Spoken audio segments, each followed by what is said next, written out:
Et si on parlait de sport, la chronique.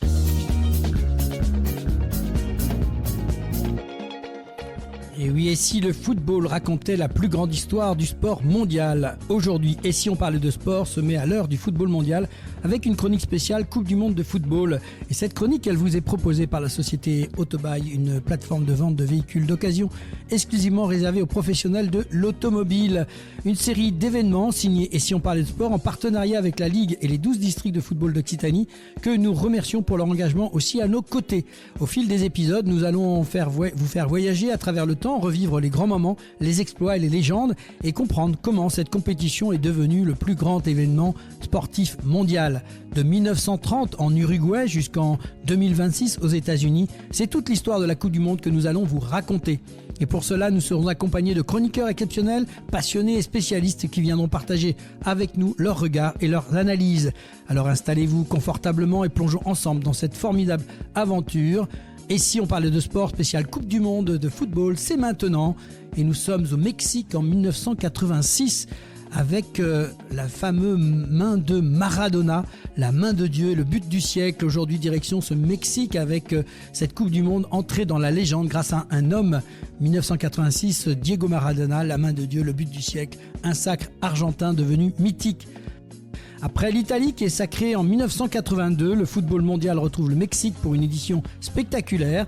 Pour en parler, nous accueillons un chroniqueur passionné de sport et bien évidemment de football. Il est président d'Autobuy, une plateforme de vente et de véhicules d'occasion exclusivement réservée aux professionnels de l'automobile. Mais il est aussi le président du TO13 que l'on connaît bien ici à Toulouse et qui évolue cette année en Super League. Bonjour Olivier. Bonjour. Alors Olivier, aujourd'hui on t'accueille en tant que chroniqueur parce qu'on sait qu'il y a un passionné de football. Exactement, moi je suis foot d'origine, donc ouais, je sens et je respire football, effectivement, même si je suis le président du Toulouse Olympique de rugby, je suis passionné de foot. Et en plus, tu es un passionné de Diego Maradona, donc c'est une Coupe du Monde qui est pour toi, je pense. Diego, j'ai lu tous ses livres, ses biographies, et c'est quelqu'un que j'adore énormément, que j'adore rire. On est donc en 86, on se remet dans l'ambiance. Est-ce qu'on peut dire qu'un seul joueur a dominé la Coupe du Monde comme rarement auparavant? Oui, 1986... ça reste la coupe du monde de Diego. Effectivement, c'est l'une des légendes de ce sport et c'est l'emblème de cette Coupe du Monde. Ouais. Le Mexique accueille la Coupe du Monde pour la deuxième fois. Pourquoi ce changement d'organisation? Est-ce que tu te souviens un petit peu de ce qui se passait? Oui, au tout début, c'était la Colombie. Il me semble qui devait organiser ça. Dès 1974, ça avait été voté. Et en fait, dans les années 80... on s'est aperçu qu'ils ne pouvaient plus satisfaire les exigences de la FIFA. Et du coup, la FIFA a refait un tour. Et le Mexique, effectivement, avait déjà des stades bien installés. Et avec une population qu'on connaît, les Mexicains, ils sont très fans de foot. Hein. Et derrière, ils ont décidé d'organiser la Coupe du Monde. Et effectivement, c'est le premier pays à avoir organisé 2 Coupes du Monde, en 70 et en 86. Et malgré ce changement, la compétition est réussie. Oui, la Coupe du Monde 86 au Mexique, elle est considérée comme une grande réussite. C'est pas réussi, c'est grand réussite, tant sur le plan sportif qu'organisationnel. Je vais y arriver. Il faut savoir qu'un an avant, il y avait le séisme à Mexico City. Oui, tout à fait. Il y a eu un grand séisme à Mexico. Et derrière, le pays a quand même réussi à préparer les infrastructures nécessaires. Donc c'est vrai, c'est une édition les plus marquantes du football mondial. Dans des conditions quand même difficiles, d'un point de vue ambiance, chaleur particulièrement. La chaleur, l'altitude a été très reprochée forcément dans certaines villes mexicaines. Ça a été très reproché et très critiqué par les joueurs. Après voilà, il y a aussi les matchs qui ont été mis à des horaires assez inhabituels pour un joueur de foot, donc il a dû s'adapter. Tout ça comme on le sait, il faut satisfaire les télévisions, les radios, oui. Voilà, tu le sais très bien. Il faut faire passer l'info. Exactement, donc entre la chaleur et l'altitude, il y a les organismes qui ont beaucoup souffert, mais bon, en tout cas, ça a été une belle réussite. Ouais. Et alors très vite, un joueur attire tous les regards dans cette compétition-là. Diego, 25 ans, voilà, il arrive, il est au sommet de son talent, il a déjà un palmarès pour lui exceptionnel, champion de Coupe du Monde Junior. Il va gagner cette Coupe du Monde. Il a été champion avec Boca Juniors en 81. Il vient de signer à Barcelone en 83 et il gagne la Coupe du Roi, la Coupe de la Ligue. Enfin, il arrive meilleur buteur, meilleur joueur. Enfin, il arrive déjà avec un statut hors norme. Et effectivement, c'est sa Coupe du Monde. Ouais. Qu'est-ce qui le rend si exceptionnel ? Ah, Diego, c'est la technique, c'est sa vision de jeu, c'est son leadership. Mais après, c'est sa capacité aussi à faire gagner son équipe presque à lui tout seul. Je crois que sur cette Coupe du Monde, il est impliqué directement dans plus de 70% des buts argentins. Donc voilà, c'est le leader technique, mental de l'Argentine tout au long du tournoi. Alors c'est l'Argentine quand même qui dépend énormément de lui. Oui, c'est compliqué de s'en passer. Sur ce tournoi, il met 5 buts, je crois. Il délivre 5 passes décisives. Donc voilà, directement, il prend le jeu à son compte et puis son équipe en bénéficie. Donc oui, c'est lui le métronome de tout ça.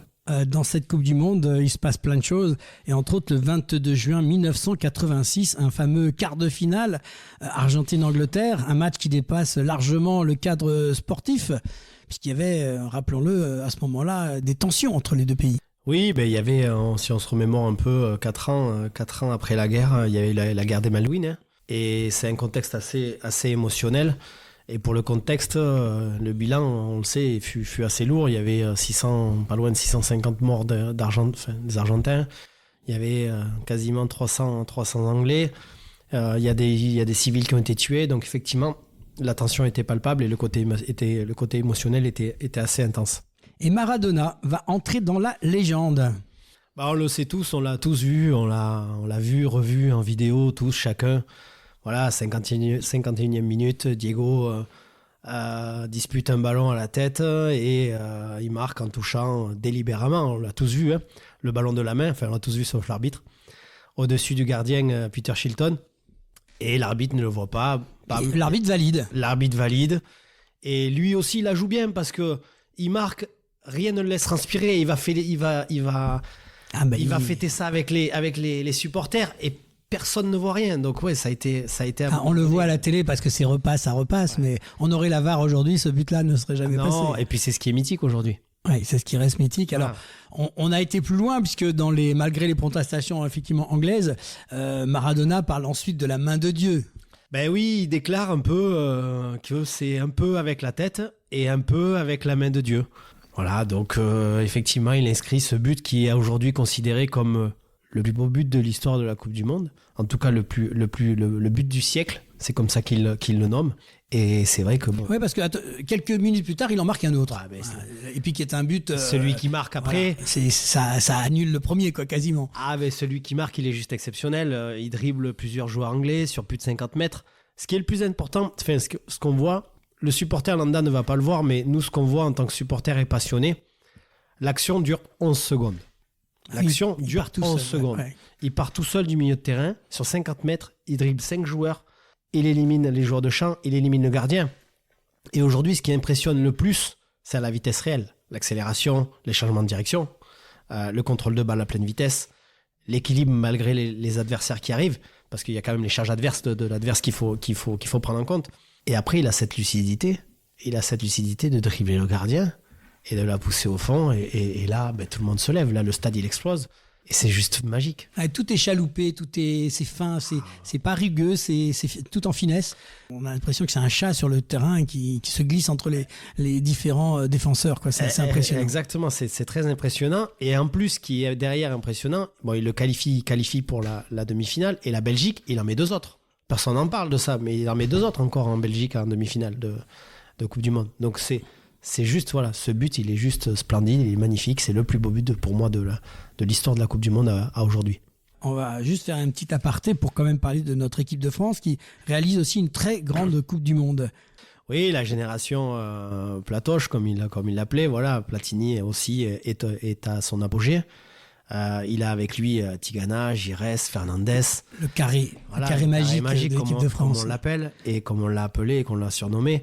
Et ils atteignent quand même les demi-finales après un parcours remarquable. Voilà, il faut le souligner aussi. Les Français ont fait aussi une très belle coupe du Monde. Ouais. Avec notamment l'élimination du Brésil. Oui, un quart de finale exceptionnel qui remporte au tir au but avec, comment l'oublier, Joël Batz dans les buts. Quel grand gardien. Voilà, et Michel Platini qui est quand même diminué physiquement sur ce match. Et voilà, toujours là, toujours précieux, après, avec ses conseils en haranguant ses compatriotes. Et puis, voilà, beaucoup considèrent aussi que ce France-Brésil est l'un des plus grands matchs aussi de l'histoire de la Coupe du Monde. Mais la France tombe encore contre l'Allemagne, si on veut refaire un petit flashback avec la Coupe du Monde précédente, et on se souvient de la cruauté de ce match. La France tombe à nouveau contre l'Allemagne, le chat noir, quoi. Exactement, demi-finale. Une immense déception, parce que 4 ans après la célèbre demi-finale de Séville en 82, voilà, ça reste une déception, effectivement. Je pense que perdre comme ça, personne s'y attendait, et bon, peut-être que la France était aussi émoussée. On poursuit dans cette Coupe du Monde et bien sûr on arrive à cette grande finale spectaculaire le 29 juin 1986 à Mexico, finale entre l'Argentine et l'Allemagne de l'Ouest. Comment débute ce match ? Très bien pour l'Argentine. La 23e minute sur coup franc, venu de la droite, je me rappelle très bien, le défenseur José Luis Brown, il surgit dans la surface et place une tête victorieuse. Voilà, l'Argentine mène 0. Le stade il explose, il est en ébullition, tout le monde est derrière les bleus et blancs. Donc, ouais. Et l'Argentine prend le large. Et l'Argentine prend le large à la 56e. Il y a un des meilleurs amis de Diego, Jorge Valdano. Il s'échappe, marque le deuxième but. Voilà, 2-0. Beaucoup de gens enterrent l'Allemagne. Pour nous, c'est fini. Enfin, voilà, 2-0, c'est plié l'histoire. Et puis voilà. Sauf qu'il ne faut pas oublier que les Allemands, ils lâchent rien. Les Allemands, ils abandonnent jamais. Et l'Argentine semble filer vers le titre, mais effectivement, l'Allemagne revient. Ouais. Et les Allemands, de toute façon, on le sait, leur rigueur. C'est pas pour rien qu'on dit que les rigueurs allemandes, voilà, ils lâchent rien, ils abandonnent pas. Et puis à la 74e, Rummenigge, il réduit l'écart. 81e, voilà, Rudi Völler de la tête et égalise. Voilà, en 7 minutes, les Allemands reviennent, ils font leur retard. Et là, tout le stade, c'est le choc complet parce que tout le monde voyait l'Argentine. Voilà, incroyable retournement, oui, tout à fait. Mais c'est pour ça qu'aujourd'hui, les gens, ils en parlent encore. C'est que cette finale, elle est spectaculaire pour ça. Donc là, on est à égalité, mais il va encore se passer des choses. Et oui, il y a Dieu qui sur le terrain, voilà, Diego Maradona, qui lui n'est pas d'accord avec ça. Et il fait la différence avec cette passe en profondeur, voilà, 84e minute. Il lance Burruchaga et qui marque le 3-2 et le but du titre. Voilà, c'est le but du titre avec une ambiance extraordinaire dans ce stade. Ça reste des souvenirs extraordinaires. C'est vrai qu'on a plus beaucoup de joueurs comme ça qui sont capables de capter le public, de nous faire vivre des moments comme ça. On n'en a pas vraiment encore qui sortent du lot. Non, on n'en a plus, on en a moins. Voilà, Zizou nous a fait lever aussi. Voilà, Pelé nous avait fait lever avant. Voilà, aujourd'hui, Messi, effectivement. Voilà, mais après, le reste, ça reste des performeurs. Donc aujourd'hui, on n'a plus de gens qui viennent créer un peu et qui nous transportent avec cette magie. Est-ce que c'est parce que le foot a un petit peu durci quand même aussi ? Est-ce qu'on a moins de créateurs justement à cause de ça, qui sont plus fragiles du coup et qui ont plus de mal à tenir un ballon quand on voit ce qui se passe quoi, avec les défenseurs de plus en plus rugueux ? Les défenseurs sont de plus en plus rugueux, il y a de moins en moins d'espace aussi. Il faut dire qu'aussi avant, il y avait plus d'espace, c'était moins tactique. Et aujourd'hui, effectivement, on se rend compte qu'aujourd'hui, les équipes se rendent beaucoup coup pour coup.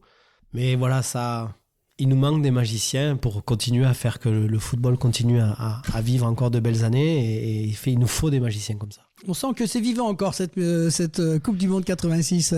On va dérouler bien sûr sur d'autres Coupes du Monde, mais celle-ci, elle a effectivement été un moment fort. Alors bien sûr, il y a eu l'après où beaucoup de gens ont dit oui, mais la main, si c'est pas bien parce que il a triché. Voilà, il y a eu plein de polémiques qui ont suivi.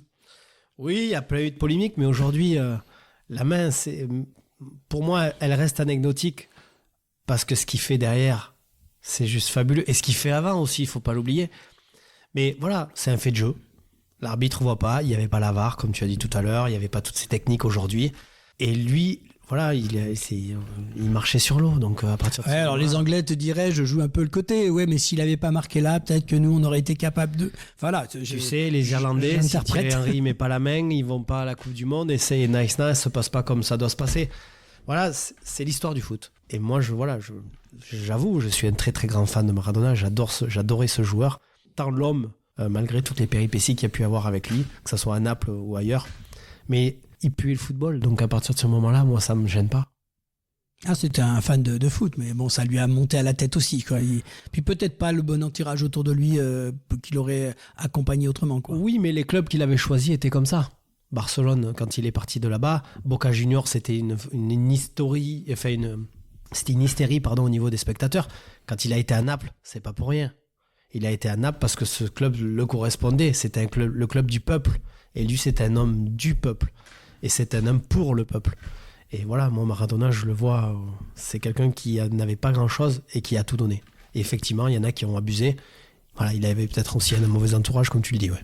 En tout cas, on sent que c'est un personnage qui te séduit. Alors 86, une Coupe du Monde entrée dans l'histoire grâce à un homme, Diego Maradona, la main de Dieu, le but du siècle et une Argentine championne du monde grâce au but de Jorge Luis Brown, Jorge Valdano et Jorge Bruchaga. En finale, une édition devenue mythique pour toute une génération de passionnés de football dont tu es d'ailleurs. Merci en tout cas Olivier pour ta participation à cette série de chroniques spéciales Coupe du Monde qui raconte l'histoire des plus grands événements sportifs mondiaux. Cette chronique vous a été proposée par la société Autobuy, une plateforme de vente de véhicules d'occasion exclusivement réservée aux professionnels de l'automobile. On se retrouve très bientôt, bien sûr, pour la suite de cette série. Direction 90, en Italie, pour une Coupe du Monde plus fermée, mais toujours marquée par Diego Maradona. 90, l'Italie accueille le monde. Maradona revient en finale et l'Allemagne prend sa revanche. À très bientôt. C'est dans Et si on parlait de sport. À bientôt, merci beaucoup. Merci Olivier, à très bientôt.